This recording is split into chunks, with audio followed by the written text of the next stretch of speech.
శ్రీమాత్రే నమః. మా గురువు గారి పాదపద్మలకు నా వందనం సమర్పిస్తూ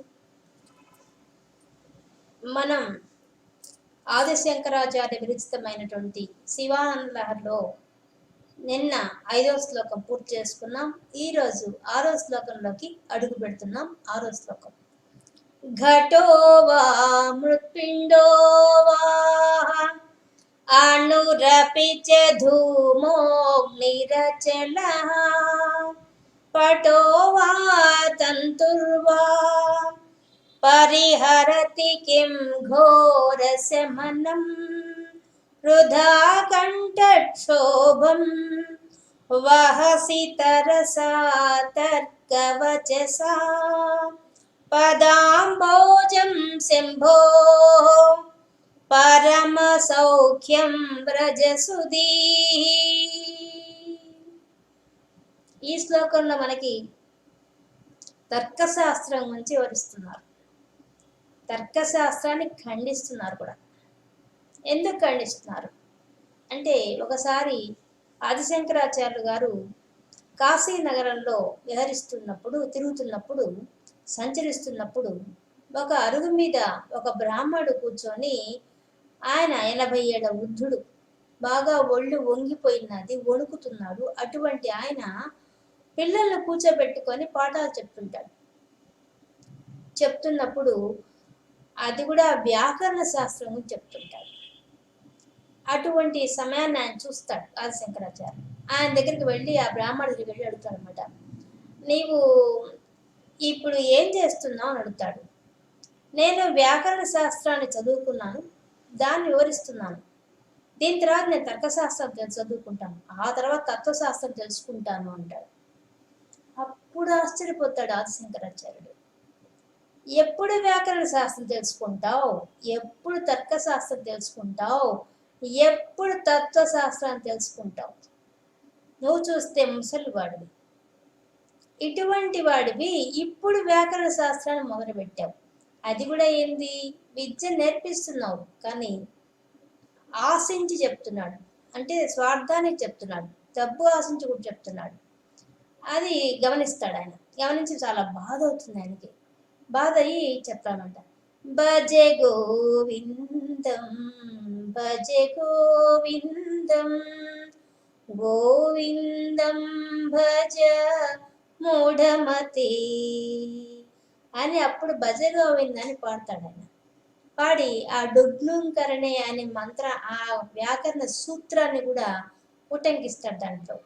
నువ్వు ఈ వ్యాకరణ సూత్రం పట్టుకొని చెప్పుకుంటున్నావే, ఎప్పటికీ నువ్వు తత్వశాస్త్రం తెలుసుకుంటావు, ఎప్పుడు ఆ పరమాత్మ తెలుసుకుంటావు, జీవితం అయిపోతుంది అని ఆ బ్రాహ్మడికి చెప్తాడు. ఆయన ఆవేదన పొంది, ఆ ఆవేదనలోంచి ఆ స్తోత్రం వచ్చింది, ఆ భజ గోవిందంతో. అది చెప్తాడనమాట ఆయన. దాన్నే ఆధారం చేసుకొని ఇప్పుడు ఈ శ్లోకం చెప్తున్నాడు. మన అందరికీ మనకి వచ్చిన శ్లోకం చెప్తున్నాడు. దీంట్లో తర్కశాస్త్రం గురించి చెప్తున్నాడు. అంటే నువ్వు తర్కించుకుంటూ కూర్చుంటావు, ఇది ఇంట్లోంచి అది వచ్చిందా, దాంట్లోంచి అది వచ్చిందా అని తర్కించుకుంటూ జీవితం అంతా జరిగిపోతే ఎప్పుడు నువ్వు పరమాత్మ తెలుసుకునేది? ఈ లోపల యమధర్మరాజు ఒప్పుకుంటాడా? నువ్వు వెళ్ళి చర్చించుకుంటే కూర్చునే లోపలనే ఆ యమధర్మరాజు వచ్చి ఆయుష్ కాస్త అయిపోతుంది, లాక్కపోతాడు, పాసం వేసి లాక్కపోతాడు. ఇంకా నువ్వు సాధించేది ఏంది అనేది ఈ శ్లోకంలో ప్రశ్నిస్తున్నాడు ఆయన.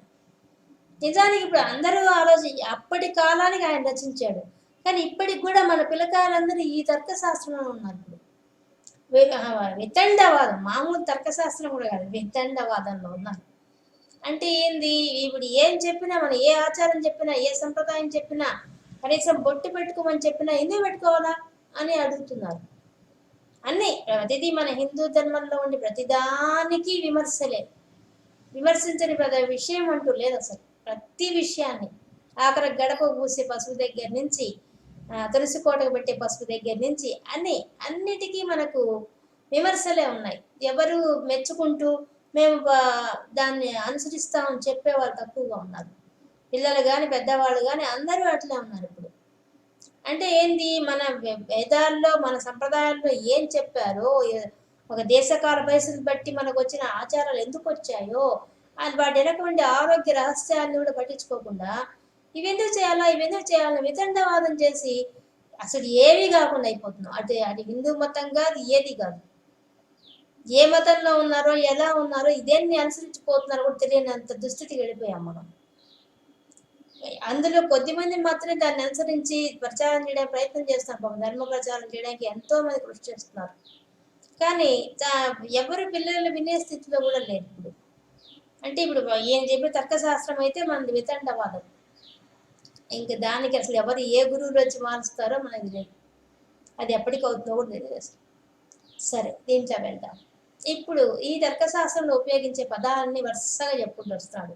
ఘటోవా కుండ, మృత్పిండోవాహ మట్టి ముద్ద, అణువు అణువులు పరమాణువులు అణువులు, ధూమము పొగ, అగ్ని అగ్నిదేవుడు, అచలహ కొండ, పటోవా వస్త్రము, తంతుర్వ దాంట్లో ఉపయోగించే దారాలు, ఇవన్నీ ఉపయోగిస్తుంటారు తర్కశాస్త్రంలో.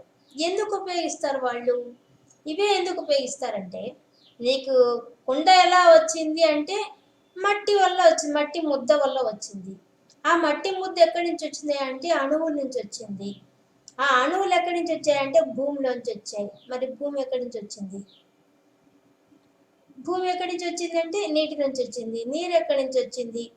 అగ్ని నుంచి వచ్చింది. అగ్ని ఎక్కడి నుంచి వచ్చింది? వాయువు నుంచి వచ్చింది. వాయువు ఎక్కడి నుంచి వచ్చింది? ఆకాశం నుంచి వచ్చింది. ఆకాశం ఎక్కడి నుంచి వచ్చింది? పరమాత్మ నుంచి వచ్చింది. ఈ విధంగా ప్రతి విషయాన్ని వాళ్ళు కూలంకషంగా వెనక్కి వెనక్కి వెనక్కి వెనక్కి పోయి చర్చించుకొని తర్కశాస్త్రంలో అప్పుడు ఒక నిర్ణయానికి వస్తారు. పరమాత్మ ఉన్నాడు అనే విషయానికి అప్పుడు వస్తుంటారు వాళ్ళు. అలాగా వీళ్ళు ఆ విధంగా ఉంది కాబట్టి ఇప్పుడు ఆ విషయాన్ని, ఆ తర్కశాస్త్రంలో ఉండే విషయాన్నే ఈయన ఖండిస్తున్నాడు. ఎన్నాళ్ళు ఈ విధంగా చర్చించుకుంటారు? పొగ నిప్పు లేనిదే పొగ రాదని, అందుకు ధూమము అగ్ని. అలాగే కొండ గురించి దారాల కుడికే వస్త్రం అని, ఆ దారాలు తీస్తే వస్త్రం లేదని, ఇలా ఎన్నాళ్ళు చెప్పుకుంటారు?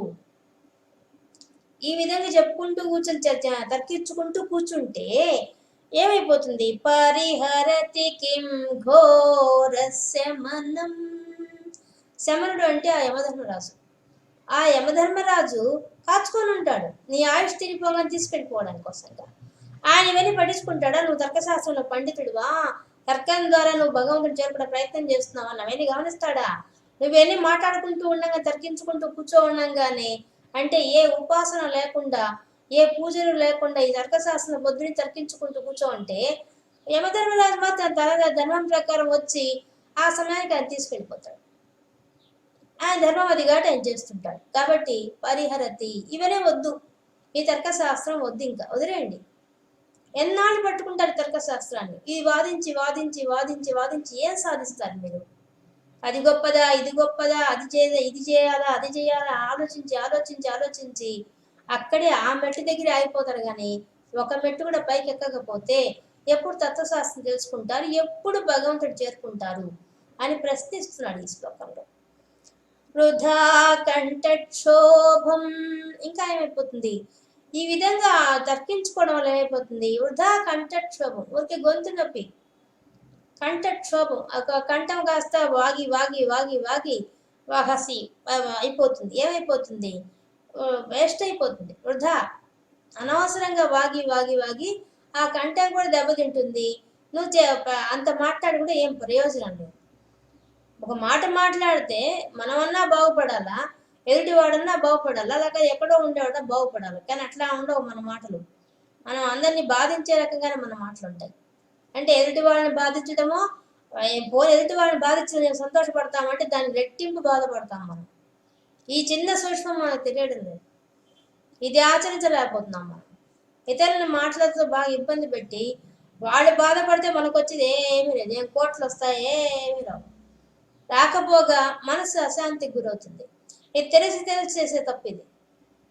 కాబట్టి కంఠక్షోభం మనకేమైపోతుంది? గొంతు దెబ్బతినాల్సిందే తప్ప నువ్వేం సాధిస్తావు? ఏమీ సాధించలేడు. తర్కవచస, తర్కంతో వాదిస్తూ కూర్చొని మాట్లాడుతూ కూర్చునే కొద్దీ కొన్ని గంటలు గడిచిపోతుంది. కానీ ఏమి ప్రయోజనం దానివల్ల? ఎవరికి ప్రయోజనం? పోనీ నువ్వు తరిస్తావా? లేదు. పోనీ నీతో మాట్లాడినవాడు తరిస్తాడా? లేదు. పోనీ ఎక్కడో ఉన్నవాడు తరిస్తాడా అంటే అది లేదు. అలాంటప్పుడు నువ్వు ఎందుకు మాట్లాడుతున్నావు? ఈ అనవసరమైన ప్రసంగం అంతా ఎందుకు? ఎందుకు ఉదయం లేచి కాలక్షేపం చేస్తావు? ఆ కాలక్షేపం ఏదో ఆ పరమాత్మ నామాన్ని పట్టుకొని ఆ కంఠానికి క్షోభ కలిగించి ఇబ్బంది లేదు. నువ్వు గంటల కొద్ది భజన చేసినా ఆ కంఠం నీరసి ఎప్పటికైనా నిరసించిపోయేది. కంఠం ముసలితనం వచ్చే కొద్దీ కంఠం యొక్క శక్తి పోతుంది. ఆ పోయే లోపల శక్తి ఉన్నంత వరకు గానం చేయి, భజన చేయి, నామస్మరణ చెయ్యి, పుణ్యం వస్తుంది. అంతేగాని అనవసరమైన మాటలతో కాలక్షేపం ఎందుకు చేస్తావు అని చెప్పి అడుగుతున్నాడు ఆయన. నిల్లదీసి నిగ్గదీసి అడుగుతున్నాడు మనల్ని. భక్తులుగా ఉండాల్సిన వాళ్ళు పరమాత్మ కోసం ఎలా ప్రయత్నం చేయాలనే విషయాన్ని ఆయన తెలియజేస్తున్నాడు. ఇంకా పదాంభోజం శంభోహో, ఆ శంభుడు ఆ సుఖాన్ని కలిగించేవాడు, ఆ శుభాన్ని కలిగించేవాడి ఆ పరమాత్మ యొక్క పదాంభోజం, పద్మముల వంటి పాదాలను పట్టుకో, భజించు, సేవించు, ఆరాధించు, ధ్యానించు. ఏం చేస్తావు? ఎన్ని రకాలు చేస్తావు? చెయ్యి. దానివల్ల నీకేం వస్తుంది? పరమ సౌఖ్యం, గొప్ప సౌఖ్యం వస్తుంది. మామూలు మనుషులను పట్టుకుని నీకు సుఖాన్ని ఇవ్వలేరు. ఎంత మొత్తుకున్నా ఎవ్వరు ఏమీ సుఖం ఇవ్వలేరు. కానీ పరమాత్మను పట్టుకుంటే ఖచ్చితంగా వస్తుంది. అలాంటి వాళ్ళు మనం చూస్తూనే ఉన్నాం, ఎంతమందిని చూస్తున్నాం. వాడు గొప్ప స్థితికి వెళ్ళిపోయిన వాళ్ళని చూస్తూనే ఉన్నాం. ఆ మూక కవే ఉన్నాడు, అమ్మవారిని ఆరాధించాడు, అమ్మవారి నోట్లో తాంబూలాన్ని నోట్లో వేసి గొప్ప శక్తి ఇచ్చింది. కాళిదాసుని చూస్తున్నాం, కాళిదాసుకి అటువంటి శక్తి వచ్చింది. ఇంకా శివభక్తులు చెప్పనే పర్లేదు. వాళ్ళు ఎంతో మంది తరించిపోయారు. అమాయక భక్తితో ధరించిన వాళ్ళు ఎంతో మంది ఉన్నారు. అలాంటప్పుడు అంత గొప్ప గొప్ప వాళ్ళంతా సుఖం పొందారు. వాళ్ళు పొందకుండా ఏం లేదు, గొప్ప సుఖాలు పొందారు. మనకు సాక్ష్యంగా ఉన్నారు వాళ్ళంతా. ఆ భక్తుల యొక్క చిట్టా చూస్తే వాళ్ళందరూ సుఖాన్ని పొందిన వాళ్ళే. మొదట్లో కష్టపడ్డారేమో కానీ చివరికి మోక్షాన్ని పొంది ఆ పరమ సౌఖ్యాన్ని వాళ్ళు పొందగలిగారు. కాబట్టి నేనేం చెప్తున్నాడు? పరమాత్మను పట్టుకో. ఈ వ్యాకరణం, ఈ తర్కశాస్త్రంతో కొట్టుకొని అల్లాడకుండా భక్తితో, శ్రద్ధతో, ముందు శ్రద్ధ కావాలి నీకు. తర్కశాస్త్రం మీద ఎంత శ్రద్ధ ఉందో ఆ శ్రద్ధను, ఆ కంఠక్షోభను తీసుకెళ్ళి పరమాత్మ వైపు మళ్ళించావంటే నువ్వు మోక్షం పొందుతావు అని చెప్పి ఈయన మనకు తెలియజేస్తున్నాడు. ఇంకా నీకేమైపోతుంది? తర్కానికి భగవంతుడు దొరకడు కానీ నువ్వు తత్వానికి పోతే భగవంతుడు దొరుకుతాడు. అది ఆయన చెప్పేది. ఈ శ్లోకం ద్వారా మనకు చెప్తున్న సందేశం ఏంటంటే, తర్కశాస్త్రంతో తర్కించుకుంటూ ఉదయం లేచి రాత్రి ఈ ఎన్ని అనవసర ప్రసంగాలు చేస్తానే మనకే తెలిసిపోతుంది. ఉదయం లేచి రాత్రి వరకు అవి ఏమన్నా కూటికి పనికొస్తాయా, గుడ్డకు పనికొస్తాయా? దేనికి పనికిరావు. కనీసం మాటలు కూడా అందరితో మనం మాట్లాడుతూ ఉంటాం, ఎందుకు మాట్లాడతామో తెలియదు, ఏమి ఉపయోగం లేదు వాటి వల్ల. కానీ ఒక్క మాట భగవంతుడితో మాట్లాడుకుంటే ఆయన తిరిగి జవాబు చెప్తాడు. మనకు దారి చూపిస్తాడు, ఒక సద్గురుని పంపిస్తాడు మన దగ్గరికి. వాళ్ళ ద్వారా మనం తరించుకోవచ్చు. అంత శక్తి ఉంటుంది ఆ పరమాత్మ మనం మాట్లాడితే. అదితో ఆ పరమాత్మ ధ్యానం చేస్తే, ఆ పరమాత్మ నామాన్ని జపిస్తే, ఆరాధిస్తే, సేవిస్తే నీకు ఎంత సుఖం ఉంటుందనే విషయాన్ని ఏం తెలియజేస్తున్నాడు. మామూలుగా అందరూ కూడా అనవసరమైన మాటలకే మనం సమయాన్ని వెచ్చిస్తాం. ఎన్ని సినిమాలు చూడడానికో, సినిమా విషయాలు మాట్లాడడానికో, లేదా క్రికెట్ గురించో, వీటన్నిటి గురించి మనకు శ్రద్ధ ఎక్కువ, బాగా చర్చించుకుంటాం. కానీ పరమాత్మ గురించి చర్చించడానికి మాత్రం ఎక్కువ మంది రారు. జనం కూడా దానికి రారు, మాట్లాడకూడదు, ఎక్కువసేపు కూడా మాట్లాడలేరు. దానికి మనసు నిలకడగా కూడా ఉండదు. కానీ నిలకడ వాటన్నింటి వల్ల వచ్చే సుఖం కన్నా కూడా దీంట్లో సుఖం ఎక్కువ అని తెలుసు. కానీ తెలిసి తప్పు చేసే విషయం ఎంత భగవంతుడి విషయం ఒకటే. అలాంటి వాళ్ళం మనం. కాబట్టి ఈ విధంగా మనకి ఈ శ్లోకం ద్వారా ఆయన ఏం చెప్తున్నాడు? ఘటోవ కుండ గాని, మృత్పిండోవాహ మట్టి ముద్ద గాని, అణువులు గాని, ధూమము పొగ గాని, అగ్ని గాని, కొండ గాని, వస్త్రము గాని, ఇవన్నీ కూడా మనకు ఆ తర్కశాస్త్రం ఉపయోగిస్తుంది. పదాలు అవన్నీ ఆ పదాలు ఉపయోగించుకుని ఆ పదాల గారడితోనే కూర్చో ఉంటారు తప్పించి పరమాత్మ వైపు మనసు మడడం లేదు వీళ్ళందరికీ అని చెప్పి ఆయన ఆవేదన చెందుతూ ఈ శ్లోకాన్ని మనకి తెలియజేస్తున్నాడు. ఆయన ఇది స్తోత్రంగానే భజగోవింద స్తోత్రమే చెప్పేశాడు. దీని మీద, ఈ అంశం మీద ఆయన అంత పెద్ద రచించాడు. ఇప్పుడు అది బాగా ప్రచారం అయిపోయింది కూడా ఆ భజ గోవిందం అనేది. కానీ దాంట్లో అర్థం ఎవరికి తెలియదు. ఆయన ఎందుకు చెప్పాడు, ఏం విషయం ఉంది దాంట్లో, ఆయన దాంట్లో మొత్తుకొని చెప్పింది అదే, మోక్షం గురించి ప్రయత్నించండి, పరమాత్మను పట్టుకోండి అనే దాంట్లో కూడా చెప్పాడు, బోధించాడు దాన్ని. అలాగే ఇప్పుడు ఈ శ్లోకం, చిన్న శ్లోకంలోనే ఆ దాంట్లో ఉన్న విషయం అంతా ఒక చిన్న శ్లోకంలో పెట్టాడు ఆయన.